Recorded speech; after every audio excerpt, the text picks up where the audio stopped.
Welcome to the Hytro Performance Podcast, where we talk all things BFR performance and recovery. Today, I'm joined once again by our founder, Dr. Warren Bradley, and also another exciting member of the Hytro community, Dr. Mark Sakr. So, Mark, if you wouldn't mind introducing yourself for those that don't know you. Yeah, absolutely. So my name is Mark Sakr. I'm the Director of Athletic Medicine at the University of Arizona and head team physician. I also serve as the medical director for USA Rugby. So I've been involved in sports medicine, for about 15 years now, doing a lot of different things in terms of working with athletes, both professional, Olympic, high school, collegiate, sort of across the board, as well as just community people who like to be active and run around and get into sports. So it's been a fun journey and seeing a lot of different iterations of what being active in sports and what that looks like. So leads to a lot of fun and interesting caveats to what we're doing and how we do it better in terms of always pushing the envelope, always trying to really allow people to do the things they want at the highest levels they can. One of the parts of my role is to be the head team physician. So I work in the athletic training room clinic, seeing our student athletes for everything they need, from runny noses to stomach aches to injuries, broken bones, concussions, all of that stuff. So they come through, see me on campus to, get whatever medical needs taken care of, and also come in with questions if they have concerns about, hey, I'm just not feeling like I'm getting the most out of my workouts. I'm cramping, I'm having other issues. How do I navigate those pieces?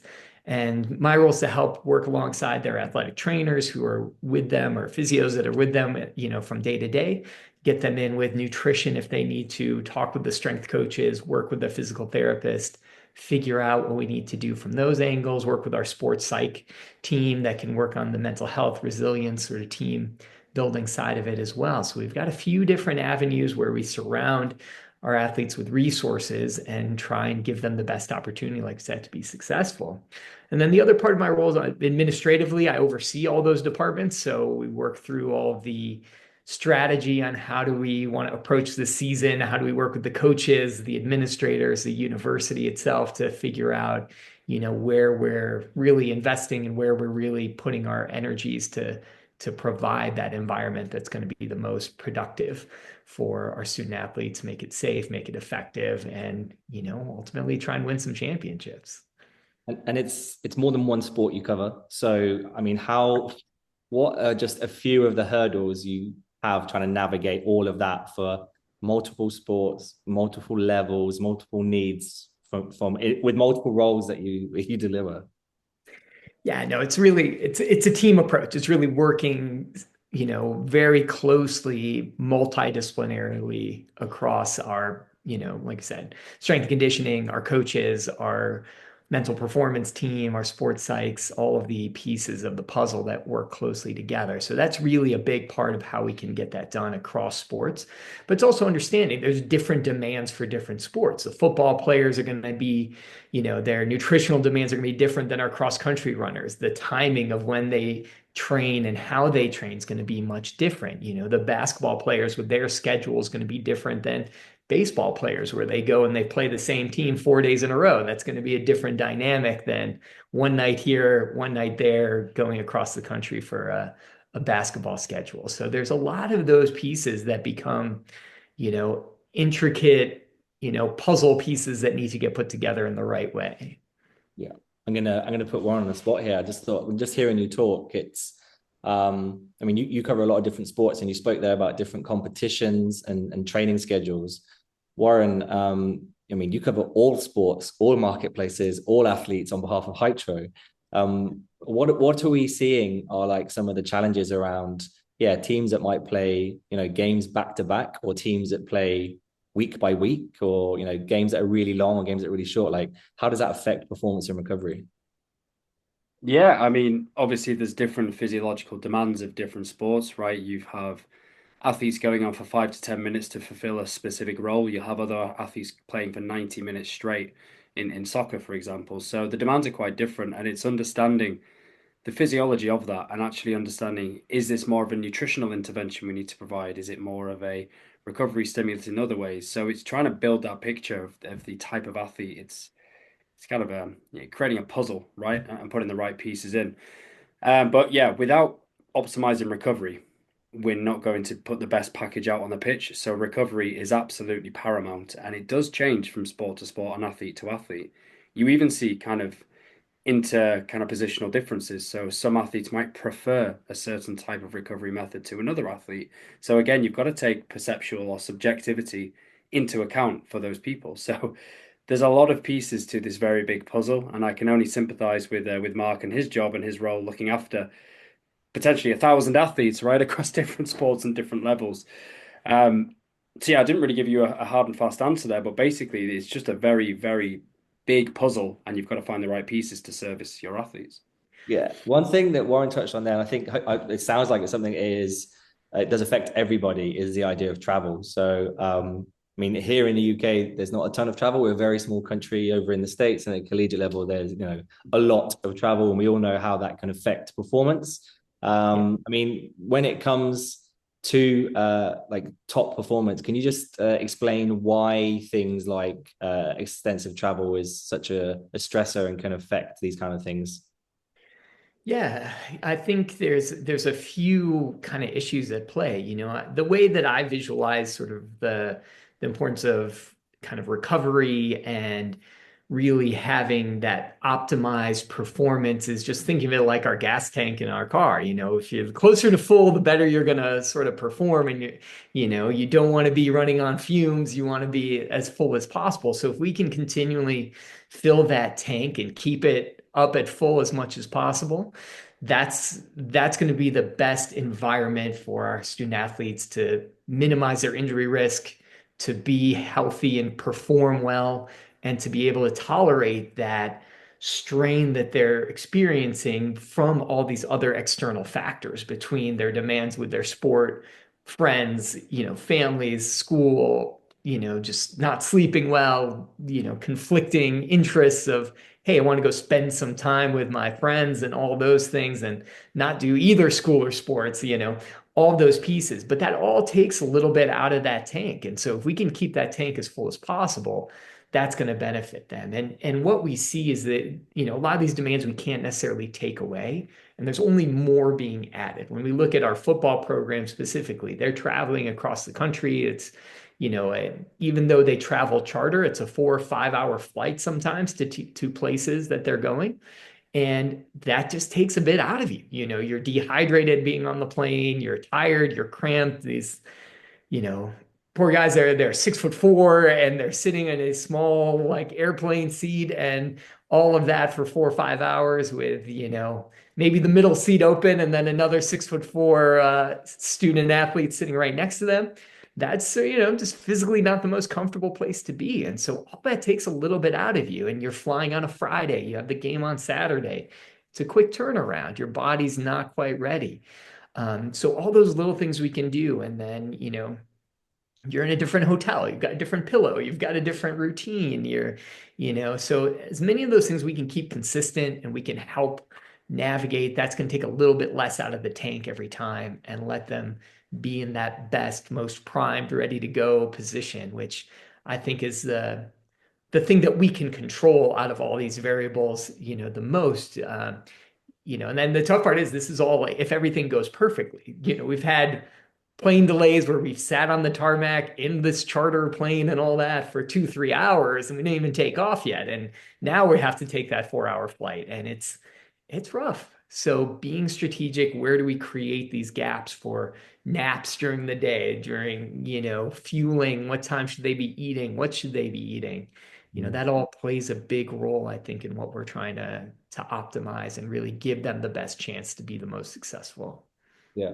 Do you see any kind of objective or even perhaps just subjective impacts of the travel? So I don't know, they might wear a Whoop or a Garmin or an Apple Watch and see it in their HRV, their sleep, their subjective muscle soreness, joint pain, energy. Is that stuff that you guys look at as metrics? Yeah, we look at a lot of the subjective findings. We've done some studies, and we did a trial on HRV and looking at that and sleep and those pieces. It's hard for, some student athletes don't necessarily, if they're not committed to wearing their like Apple Watch or their Whoop or their Garmin, it's tricky to get that buy-in to just track specific data. So, it's been hit or miss. We've had some success with Aura rings and things like that, but it's very stylistic. It's very personal preference. Some people like it and they love the data and they want to see all their numbers tracked. Other people not worried about it, find it annoying, don't want to wear it. So it's a little bit of those pieces where we haven't found that sort of across the board device that everybody's in on. So a lot of what we do is mostly around subjective, their, kind of their soreness, how their, wellness surveys, things along those lines. A big space where we utilize that is with our USA Rugby, our national teams. We do wellness surveys and they do a ton of traveling, especially our sevens programs. They're around the country, around the world, going to, Dubai, Singapore. They're in, back to LA and Cape Town. So they're all over. So that travel is sort of heightened. And I think that's provided us a little extra insight at Arizona, because using some of that, knowledge base and some of that experience on the rugby side has been very helpful. So a lot of it's coming around, what do athletes actually utilize? What do they actually feel is helpful for them? And I think, Warren, like you mentioned, everybody's a little bit different. Some athletes like, hey, they love the cold tub. Others like, that's the last thing. It's torture. They don't want to do it unless somebody makes them. And so finding those right sort of devices and tools to help them is a big part of the challenge, where it changes from year to year too. You're like, well, this group likes this. And then, a year later, the new squad's a little bit different. It's, I forget as well, some people may forget that you're also just dealing with young men and women, teenagers, right? Who their opinions are going to change, bodies are changing. Like they're not as mature, as resilient as maybe a traditional pro sport athlete might be, who've done X amount of seasons and know what to expect. It's all new. It's all scary. I mean, Warren, like we face the travel issue at a pro sport level across loads of different ones. It'd be interesting to hear some examples of maybe like cycling, right? We spoke recently on how they're introducing BFR around their travel and how that's being integrated. And then Mark, it'd be great to hear how you kind of seen anything similar as well. Yeah, I think first of all, it's probably important to note that for decades, and particularly in my career anyway, we found it very challenging to do any recovery while traveling, because typically you're stuck in a bus or on a flight, in a plane, in a car. You can't really plug in and tap into a wired device that plugs into a wall. You can't really move around, so activity's out of the question. So you're really, really limited with what you can do for recovery. And we often called it lost recovery time. So we try and get recovery into them immediately post-match play, or as soon as they got to the hotel or home, leaving a gaping gap in the middle that we're missing an opportunity for recovery. So I guess with the advent of a bit more portable products, things like Hytro BFR shorts, for example, and other products like Firefly, those are opportunities that we can now leverage, or tools we can now leverage to plug those gaps and actually provide an opportunity to kickstart recovery, which can have, pretty high percentage differences in things like muscle glycogen resynthesis or muscle soreness in the preceding or next couple of days.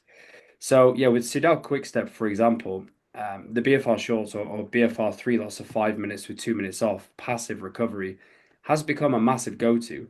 Not only because it's simple and quick to administer, but because it's passive, they don't need to do anything. So as an athlete who rides 6 hours a day and is absolutely shattered, as an example, it's quite nice just to kick back and sit down in the bus on the seat while doing something passive, right? So, but every athlete is different, as we mentioned before. There'd be preferences. But yeah, Mark, I'd love to hear kind of what you've seen from your time in professional and collegiate sport that's worked for travel, and if you've seen a shift perhaps in the past few years, and what that is.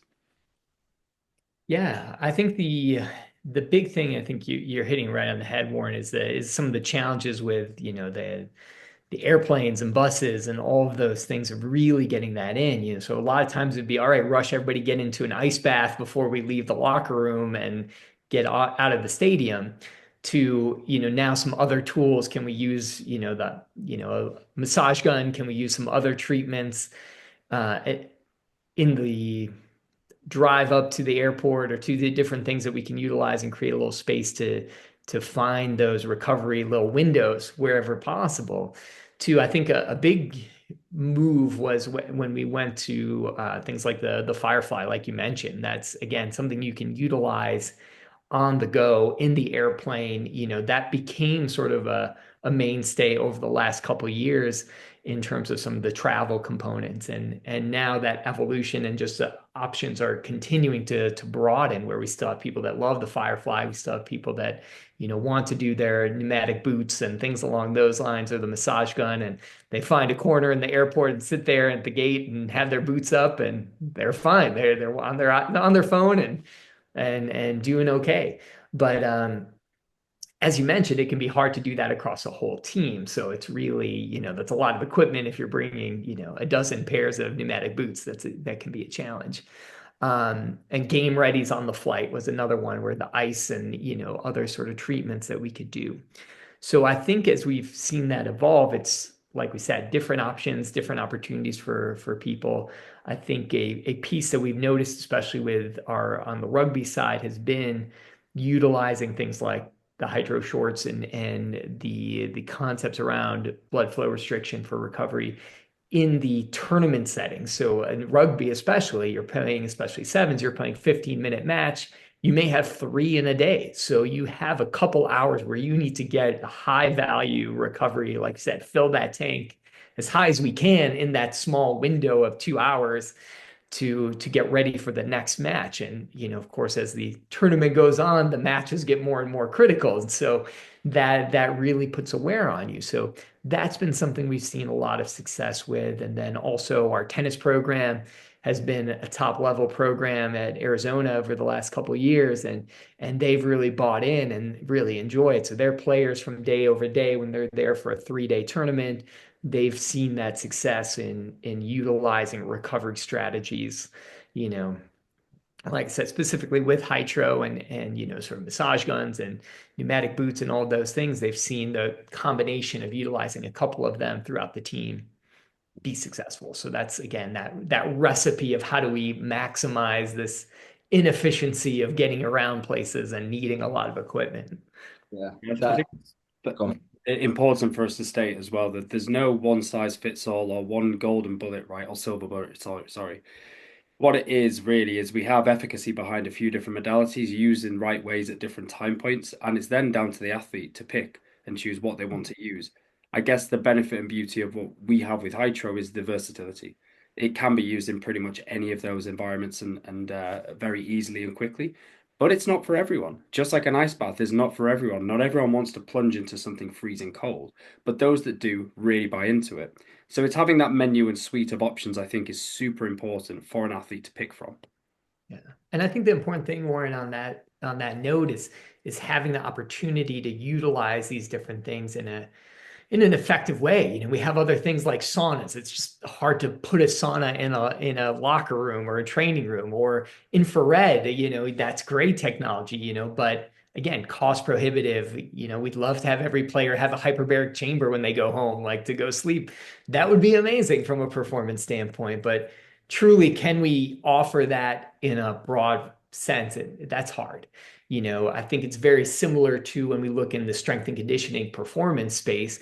There's a lot of different training modalities. There's different tools that we use, from force plates to, different components of GPS tracking and all these, but they all work together as different avenues for us to help build and grow and become better and push the envelope, where I think the recovery and the healing and cell regeneration, recovery from training space, there's those different avenues that we can utilize in different settings to really move the needle significantly over time.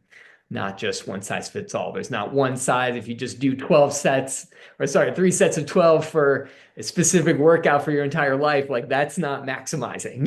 You're going to be limited at some point. You've got to mix it up. You've got to go heavy. You've got to change up more functional movements. You can't just do the same thing forever. So that's, I think, one of the nice things about looking at different technologies and options.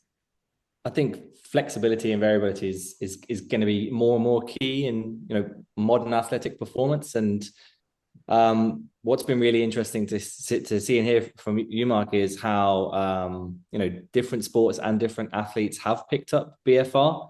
One, it's great for Hytro, but secondly, just the more use of BFR outside of a traditional rehab setting. Can you just share with us like exactly which teams are using BFR at Arizona, and then any kind of stories you have around, that athlete buy-in? Because I mean, we all know the exercise that gets done is the best exercise, right? So they've got to like it. So yeah, just share a bit on that for me.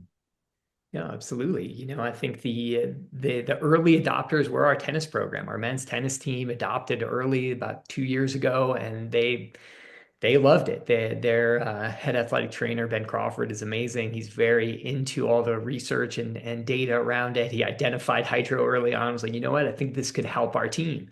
And coach supported him. Coach Clancy is a terrific guy, very forward thinking. And, the players adopted it and they did great. They felt better. They said, you know what, this seems to be helping. I feel I have my legs between matches and I'm ready to go quicker the next day. I can go heavier the next day after a long match set. And so it became pretty infectious. And then before you knew it, the entire team was humming along, utilizing it. So they sort of were our, canary in the coal mine, so to speak, and they loved it and it was great. So we've then expanded it across several sports now. We have a couple of our athletes on our soccer team, beach volleyball, football are utilizing it. Even moving towards the Hytro shirt for our quarterbacks. Our pitchers on baseball have been utilizing it as well. Softball's been picking it up. So we've gotten this sort of steady build. Our men's basketball program and women's basketball program have been utilizing it with specific athletes that have been having like cramping issues or muscle soreness, that are the high volume people that have been like, you know what, I just need something to help because I'm playing, pretty much all the minutes every night. So I need to get on the right track. So we've seen that go across and, again, slowly build as we've done some more education. People have the opportunity to, again, test drive it, try it, see how it goes. And I think that's been exciting to see that progression happen. You both spoke, or you both do speak about recovery being as much an art as it is a science. I wonder Mark, how do you assess whether something is working when it comes to introducing new tools like across a whole athletics program, right? Not just our team. Is it athlete feedback? Do you track data? Is it simply as there was a reduction in injuries that would do for us? Like, how do you know it's working? I think that's a good question. For me, though, the way I approach it is I try to look at it from kind of a multifactorial, like, is it something that, first off, and that's kind of how it worked with Hytro and a few of the other products we have adopted, is really like, does the science make sense? Does it seem like a practical utilization of something that physiologically works? If you told me you put on BFR, then all of a sudden, you just sit there and then you have 40% muscle hypertrophy. I'd be like, I don't think so. Like, that doesn't seem logical just by sitting around. You haven't even moved. And now all of a sudden you're going to be that much stronger and faster. But understanding how the mechanism of, okay, what does this blood flow restriction do to that microenvironment around the tissue, around the muscle, around perfusion? How does that flush kind of help with extracting out some of that lactic acid and other byproducts that are going to be sort of maladaptive? How does that make sense? And so with that understanding, now the door's open to, okay, let's look at how do we trial this? And, we had a leadership meeting at the athletic department, talked a little bit about the concept of firing bullets rather than cannons. So rather than just be like, hey, we're going to put all these resources into one thing, we're not sure if it's going to work, but let's just roll the dice. It's like, no, how do we create a small pilot that we can test? We can see how it's adopted, how it works, does it actually help? And then develop that into something where now we've seen it work with our tennis program. They've bought in, they've pushed the needle. I've seen it work in other environments with rugby. So now let's adopt it and put it forward as a bigger, athletics department-wide, team-wide sort of program, and see how it develops. Because that's, I think one of the critical things is really understanding, like, is this going to be adopted? Is this going to be utilized? You don't want that treadmill that we all figuratively have that's just basically has clothes on it and just sits in our random guest room and now is a eyesore to everybody, and you don't know what to do with it. You want products you're going to utilize, you're going to be efficient, because a big challenge for us as well is, within even big time collegiate sports, like the way that the environment is changing, budgets are critical. It's not a freewheeling enterprise where it's just, hey, we're just going to throw money at everything that comes our way and we'll just see what sticks, and let's just buy, a $40,000 machine here, a, $20,000 machine there. It's like, hey, we need to be effective. We need to know this is going to be something that's going to be productive for our student athletes and our programs. And again, help us try and win. That's the goal. I think that's really important. You spoke about it before, right? There are other schools coming through maybe who weren't traditionally competing. Now they're going to have to. What's your advice to those schools on how they navigate things like budget, staffing, getting athlete buy-in? Like, it's a struggle, right? So what's your advice to those schools to try and get things online? I think the most important thing is being, objective and intentional in what you're doing. Like really look at, hey, what's successful? Where do we have an advantage? Where are we, hey, geographically, or, resource wise or recruiting base. We've got great, high school sports in our sort of catchment, net. I think those things are all critical to understand. But then as you're developing kind of in the sports medicine world and those programming, seeing, hey, where are the resources that you can invest in? Where are the things that are going to bring you the highest yield and going to be effective in getting you further down the road that you can then stack other decisions on top of in a productive way, not just, oh, we'll go a little bit to the left here, we'll zig a little bit to the right, and then eventually we'll kind of make our way straight ahead. It's like, no, how do we build to keep going forward? So I think that concept of knowing, well, hey, we need a solution to help our teams recover across the board. It can't be $3,000 per athlete. We need to figure out, like, how do we do it where we can implement it across the entire team effectively, because we don't have unlimited hours with each athlete every week. We have a set time frame that we can spend when they're in front of their coaches or their strength staff. So we really need to be high utilization, high efficiency. Having a line of people waiting to go in the ice bath for 30 minutes is a waste of everybody's time. That's not going to be helpful. Or if you only have, 2 massage guns or 2 pneumatic boots, like that's not a very efficient way to say, hey, we're going to get all 40, baseball players through this recovery session. How do we be efficient? How do we utilize the time and resources well? Warren, I've got one for you. We spoke a lot about recovery, right? Because it feels like that's the most immediate impact that we can have with teams that we work with. And obviously, we are very proud of the Hytro products. You're the founder of Hytro. Can I ask you, just hearing all those things that Mark has listed, do you think not even recovery or Hytro, but do you think BFR as a conversation is catching up with the demands of athletes? Because, BFR is one thing that probably, you talked to us about it being, more studied as far as academic research than some of the other recovery modalities that are widely used. But are we scratching the surface? Can BFR do so much more for athletes? 100%. I mean, just look at the literature I checked today on PubMed. There's over 13,000 papers. Now, the majority is in rehab, of course, but we are starting to exponentially grow in the research around ischemic preconditioning, which is warming up with BFR, BFR training for strength, power, speed, endurance, BFR for recovery, both with activity and passively. The research is only just being scratched, and I think traditionally that was because the tools were too complex and cumbersome for it to be considered as a recovery tool for a squad. For example, it was very good one-on-one. But now with the advent of, more accessible tools, not just Hytro, there are other BFR devices that are Bluetooth, which you can use on a few athletes at once, maybe not 50 like you can with ours, but we've still moved the needle away from just rehab. So we're seeing we're on a wave, and we're kind of riding that crest right now, whereby people are becoming more accustomed to BFR's utility in different ways, not just rehab. So we're going to see that research continue to scale, I believe, over the next decade, and more people using BFR in new and wonderful ways. You only need to look at the research that we're doing as well. We're doing research in space with astronauts. We're doing research in swimming pools, in ice baths, and saunas. And you know what? We don't know if we're going to see things all the time, but we want to prove whether it does or it doesn't work so we can cross that off the list and move forward. And we're not afraid to put our necks on the line to actually hypothesize and test these things. So the short answer is the world is waking up to BFR and it's not going anywhere because the physiology is clear. It's clearly researched. It's definitive. It works. We now just need to work out how to apply it in new and wonderful ways.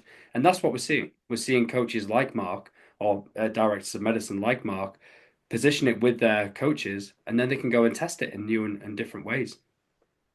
Yeah. I think another thing, Warren, is really the sort of universal application of it now from like a safety standpoint, where BFR, really has always been something, especially in the rehab space, you needed a provider to really monitor, really understand, like, okay, if we're getting occlusion to 100%, we'd like, all right, start the clock. Like, we can't do this for very long. We need to be very, cognizant of a safety and efficacy of this type of training or rehab and all of that. I think it's something where it's been around for a very long time, all the bodybuilding stories from like the 70s and 80s and, how it evolved from there. I think that's a part of it where now understanding that there can be tools you can utilize in the BFR space that are going to be safe because you're hitting a max occlusion that's not going to be 90%, 95% and get people into trouble with how they're doing it. Because as you mentioned before, the idea that, especially in the college athlete setting, and these are 18, 19-year-olds, like you'll get some knuckleheads that'll do some these silly things if you don't give them good, clean direction. And even with that, you've got to have somebody actually watch what they're doing. Whereas in a space where you have devices like, what Hytro is able to provide, we don't have to worry about that. And we can even allow some innovation and adoption of Hytro in different forms, where we have a lot of our athletes that like using it for on the road weight training. Like they'll get into a hotel gym that just has one dual pulley cable system and they'll get a very aggressive leg workout out of it, or they'll get a very, functional and productive, full body workout, out of something where usually you're like, well, all right, this is limited. There's only so much I can do. Should I just go for a jog? No, they can actually get a proper training in, even just doing body weight exercises or something that's a little bit more manageable in terms of resources where, hey, you're going to be staying at a hotel that's going to have a limited capacity. It's not going to have a Division I athletics weight room that you're going to work out of. But, without that option and utilizing more of the rehab specific BFR devices, that's much more dangerous. That gives me a lot more stress. That would give me a lot higher blood pressure than I currently would have with all of the day-to-day worries that, just wouldn't be tenable. You just couldn't have a tool like that in, just an athlete's, toolkit just on their own and unsupervised. So I think that's created a very cool environment where we can look at different modalities and different approaches with utilizing BFR. On the flip side, how much is there a culture of competitive advantage and, hey, we've got the secret sauce, we're doing this, or is it quite open in, collegiate sport? The guys are kind of sharing things, what's working, what's not. It depends which angle you ask it from. From the medical side, we tend to be pretty open and pretty collaborative. Hey, evidence-based, what are you all doing? Let's get some more data on that. The strength and conditioning performance side can be very, we do it right. I don't know what you all are doing, but we're doing it right. And this is what we do. And we're not going to tell you, and we're going to keep this here. So it can be a little bit more restrictive, but no, there's a lot of people, especially, at certain levels of competition where, there's, hey, we all see the value in the different approaches that people are doing this at a very high level. Understanding the nuances of what that difference is can be very valuable. So I think there is a fair amount of data sharing, even amongst the higher level, most competitive programs. It's just maybe, more likely to find individuals that don't really want to tell you the whole story or give you all their recipe secrets. They'll hold out the pinch of salt at the end of the recipe just so that it's not quite as good as the pasta they're making. I love the food analogies. It's great. I'm hungry. I'm ready for. What would you consider Hytro? What kind of food are we positioning? Oh man. That's an interesting question. That would be because it's kind of, it's still a little bit new. It's like emerging. I feel like it's a fusion of sorts. I feel like we've got to get a little fusion cuisine going. But I think it's one of these things where there's so many different components that's in it that could be really successful that, I think actually a couple weeks ago we did a little Mexican Thai fusion restaurant. So it was like, I feel like that's maybe where Hytro is sitting. Like it's great separate, but man, put them together, you can find some magic. We got a cool one the other day. It's just strangely similar conversation. They call it bacon because bacon goes well with anything. So that's I like it. I like it. So in the interest of not gatekeeping and kind of like sharing best practice, like one of the final questions I'd have for you, Mark, would be, what advice would you give trainers, athletes, coaches, medical directors in this space thinking about introducing BFR? What is it you kind of say to them? Yeah, for people in that position that are looking at it, I think that it's an effective tool to really optimize a few different angles in terms of how we approach student athlete welfare and performance. It helps from, like we've talked about, the recovery side of it. It's something that we can utilize as part of their training program. It's something that's safe, that I don't have to worry about creating a policy for and making all of these, medical legal pieces around where this is going to be a cumbersome adaptation that we need to add into the equation of what we're doing, but it's still adds so much value where those are the things that I look for in something that I want to invest the time and energy and resources into for our program, is something that will hit on so many different levels. I mean, thank you so much for the time today, Mark. I appreciate you're very busy. Warren's an exceptionally busy guy, so it's been wonderful to sit down and chop it up all things BFR. It's been amazing to hear about BFR and recovery and the impact of travel, especially in college. I'm really excited to see how we can work closer with yourself, Mark, and Arizona, and hopefully have a really strong performance. Thanks for the time. And until the next time, which we're definitely going to sit you down again and ask you some more questions. When you figured out whether we're red meat, vegan, gluten-free, whatever, we'll take it either way. That sounds great. Maybe we'll do a post-lunch podcast. Amazing. Thank you so much, Mark. Always a pleasure to catch up, mate. Yes, look forward to the next conversation. Thank you both. Thanks, everyone.